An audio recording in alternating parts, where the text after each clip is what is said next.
Vikings, Seahawks, Sunday Night Football, 8:20 p.m. Eastern kickoff at CenturyLink Field in Seattle. The Hawks are -7 at home, totals 57 and a hook.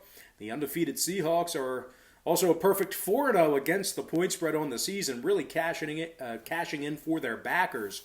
They're in the top 3 in passing, top 3 in yards per play. The Seahawks are averaging 36 points per contest and scored 31 points or more in all of their games.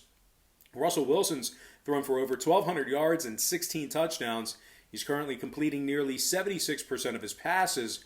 His favorite targets have been Tyler Lockett, who's caught the ball 26 times for 298 yards and 4 scores. And, of course, the home run hitter has been DK Metcalf, who's got 403 yards receiving on the year and 3 touchdowns. Metcalf's averaging an astounding 25 yards per reception. And the Seattle defense on the other side, as shaky as they've been, they're still allowing just 75 yards on the ground per contest. Bobby Wagner leads the club in tackles with 38. Griffin and Neal each have a pair of interceptions from the secondary. Now, Seattle does rank in the top 3 in first quarter and third quarter scoring. No real surprise there.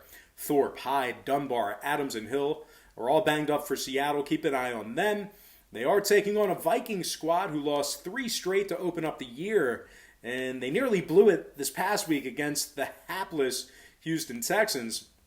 Now, the Minnesota Vikings are throwing for under 225 yards a game.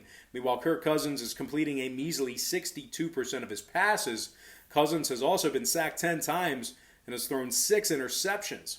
This Minnesota defense is giving up 23.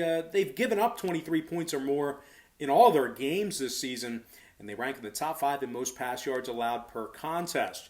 They're giving up nearly 300 yards a game through the air, which will be very problematic against Russell Wilson. Now, Hughes, Boyd, and Sharp are all questionable. Anthony Barr and Danielle Hunter still on the IR for this Viking defense as well. Huge blow for them. Now, total-wise, the Vikings' last 2 straight did get over the posted number. And as a matter of fact, Minnesota's officially 3-1 to the over through 4 weeks. Meanwhile, on the other side of things, we're looking at a Seattle Seahawks club who is 2-0 to the over at CenturyLink Field this season, 3-1 to the over through 4 weeks themselves. So with all that said and done, give me the red-hot Seahawks -7 and the over 57 and a hook in that contest.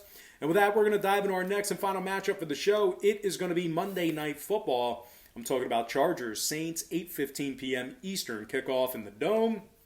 The Saints are -7, totals 51. Now, the